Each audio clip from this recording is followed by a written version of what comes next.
The stock market finished with a boom today. Nice to see all that green reacting to President Trump pausing most of his tariffs on the world for 90 days after injecting mass chaos and fear in the markets. That pause does not include the tariffs he's imposing on China. Trump hiked that tariff rate to 125%. So what made Trump blink or cave or change his mind, whatever verb you prefer? He said his decision, quote, came together early this morning and, quote, was written from the heart, whatever that means. It probably also had to do something with the bond market, he said, which is usually safe in times of uncertainty. It didn't appear that way this morning, of course. Here's Trump. Oh, I was watching the bond market. The bond market is very tricky. I saw last night where people were getting a little queasy. They were getting the yips, he said. CNN's Richard Quest is with us now. Richard, Trump claims that China wants to make a deal. If you were a betting man, do you think China and the United States are going to come to an agreement? Do you think China's going to cave? Do you think the U.S. is going to cave? I think China is going to watch to see whether or not you sort of do tit for tat, but the tit for tat gets lower and lower and lower until you end up somewhere in the middle. And that's why I think the 125 is an interesting number that Trump went for, from 104 to 125. Is that number just small enough that China can either live with it or just about beat it? Because at some point, one side or the other is going to telegraph that they are ready to meet. The only thing against what I've just said, to argue completely against myself, is that the Chinese statement overnight is that they are in this to the bitter end. And that's the worrying part, because China maybe just was written off the United States for the foreseeable future and is just going to go head to head, toe for toe. We're going to have to wait for a few more hours to see if they match the 125 from Donald Trump. And Richard, Goldman Sachs says Trump's trade retreat has not changed their own recession forecast, even though the stock market went up today. Its best day in 16 years, still not back to where the stocks were when Trump announced so-called Liberation Day. Are the gains today, is it like pushing an old lady down the stairs and then wanting credit for helping her back up at the bottom there? How do you see it? That's very thank you. That's very I made Richard laugh. All right. I was going to sort of say it's like the arsonist calling the fire brigade and then taking credit. Similar sort of idea. No, this is why Goldman is saying what it's actually said. Number one, you still have the auto tariffs. Number two, you still have the steel and aluminium tariffs. Number three, you have the Chinese tariffs at 125%, the largest bilateral trade relationship. And number four, you have a new global US tariff of 10%, which is 3 times the previous average of 2.5%. So yes, the worst in terms of Japan, South Korea, the EU has been staved off, but there is so much tariff in the system at the moment that's just going to wash over the global trading system. We are so far from being out of this. All right, Richard Quest, thanks so much. Before pausing the tariffs, President Trump posted this morning, quote, "Be cool. Everything is going to work out well," unquote. Moments after he made his big reversal, White House Press Secretary Caroline Leavitt tried to take a victory lap. Many of you in the media clearly missed the art of the deal. You clearly failed to see what President Trump is doing here. Joining us now, someone who knows the inner workings of the Trump White House well, former White House Communications Director Alyssa Farah Griffin. Alyssa, how did you take that? Many of you in the media clearly missed the art of the deal. You clearly failed to see what President Trump is doing here. When President Trump, in his own words, made it very clear that this didn't seem to be part of any strategy. He just saw that people were getting queasy. Right. I mean, listen, this was clearly, and Donald Trump said as much on the South Lawn, that he was looking at the bond markets collapsing, and that was what forced his hand into this reversal. And this, from from an outsider's perspective, but who was once an insider there, I get the sense that a lot of the major decisions these past few days have been made in a very small circle, and a lot of the communication staff and the staff who are going on television talking about what's going on are often kind of behind the curve in the president's decision making, because we were repeatedly repeatedly told this is not a negotiation. Then Donald Trump says it is a negotiation.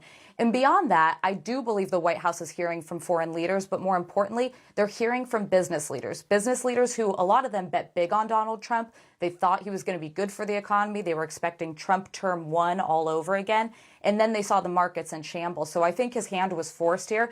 And thank God you're hearing a big sigh of relief from Capitol Hill and from our allies around the world right now. You say during your time at the White House, trade advisor Peter Navarro, who Elon Musk has been insulting over and over this week, that Navarro sometimes presented ideas that were half-baked. But there's still a lot of loyalty between Trump and Navarro.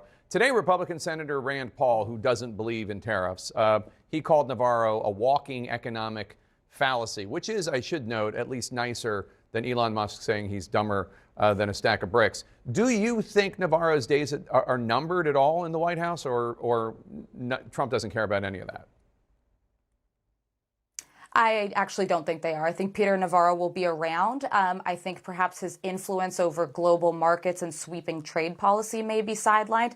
He's a person who, listen, if you listen to him in a small, narrow way and then take in the advice of other people, could potentially be helpful to the president. But what this White House wasn't able to do based on what I'm going to call the Navarro plan that they rolled out is explain exactly what the full plan is. Is it full reindustrialization of the U.S.? Are we trying to bring back every factory that was lost? Are we cutting off basically all foreign trade and thinking we're going to be able to build everything from iPhones to sneakers here? And that aspect of it just was not clearly articulated. I think Donald Trump feels some alignment with Navarro and his policies, but he's a businessman who understands how you create jobs and how you keep an economy going, and Navarro's ideas are just the antithesis of how you do that. All right, Alyssa Farah-Griffin, thank you so much. Our panel's here now. The Navarro Conundrum. That's like a Robert Ludlum book. I don't know if you read it.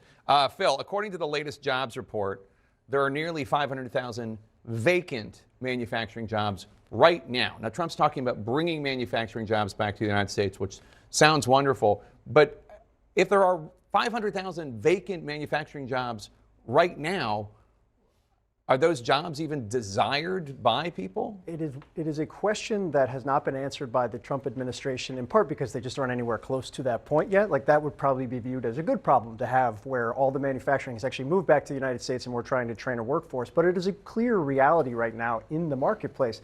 Manufacturing has changed dramatically over the course of decades. It is so tied to automation and technology, robotics, that the types of jobs are high-skilled labor. Now, to be very clear, J.D. Vance, Vice President, a speech at a summit a couple of weeks ago made clear they're not trying to create manufacturing jobs that would be equivalent to cheap labor back in the United States. They want innovation. They want those types of high-skilled jobs when those manufacturers come back. But it gets at, I think, an issue that people don't necessarily grasp, with good reason. There's been some serious stuff going on, which is the number of things that have to connect and go right for the Trump administration's theory of the case to be borne out are very complicated and very tied to things that are out of their control. And right now, they're just trying to kind of get out of the gate on some level. Yeah, and J.D. Vance 2.0, as opposed to the one we have now at 3.0, said that he didn't think protectionism was the way to bring back these jobs. It needed to be addressed with automation and education. Right, he shifted. I should note, our colleague Samantha DeLuca has a great piece on this. It's running tomorrow on .com. Like, read it. It's much smarter than what I was trying to roll through. No, you were great. Ashley, it seems like not even the U.S. Trade Representative knew that this change, that this pause for 90 days was going to happen. He was testifying before the Ways and Means Committee in the House of Representatives when it happened. Take a look.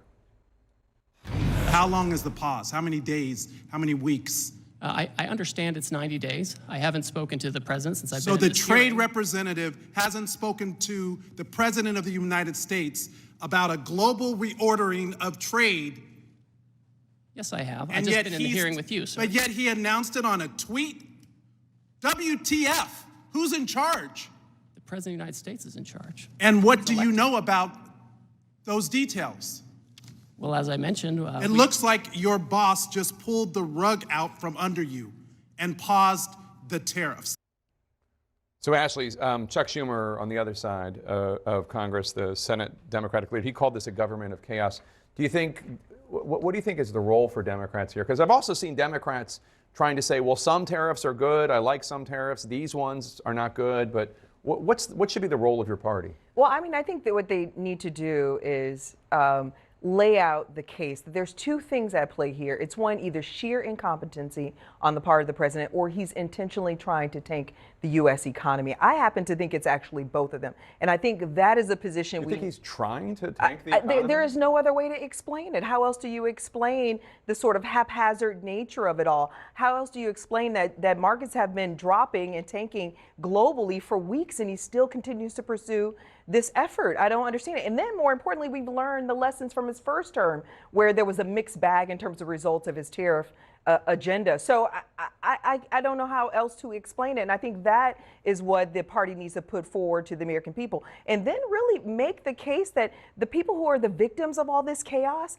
it's the American people, from their pocketbooks to their retirement. That's what's actually suffering right now. And let's just take a step back, because this is the one thing I think my party has failed to really lay out. And that is less There's than only 3 one thing months. you think your party's Yeah, failed? I mean, effectively, less than 3 months into this administration, we're talking about a recession. Yeah. I mean, let me repeat that. A recession Right. in less than 3 months. That is remarkable. And it's people It's unprecedented. like And Jamie Dimon talking about a recession. absolutely, but it's the people on the ground who are already feeling it. That's why they protested all weekend. This is why Republicans are trying to rein in the president on this tariff agenda. I mean, it's a real thing, but my party's failing to really lay that out.